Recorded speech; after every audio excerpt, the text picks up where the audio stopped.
Welcome to English Studies. In this video, you will listen to a short English story for beginners. The story uses very simple English words.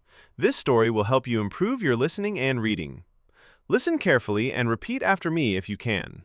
Now, relax, focus, and enjoy the story with English Studies.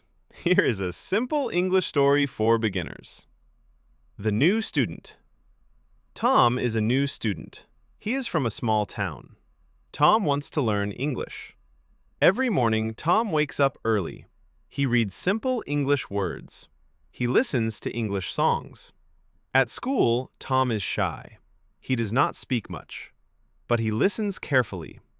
One day, Tom speaks in English. He says, "Hello, my name is Tom." His teacher smiles. Tom feels happy. He practices English every day. Now, Tom is not afraid. Practice every day and you will learn English. Please follow me for more English stories.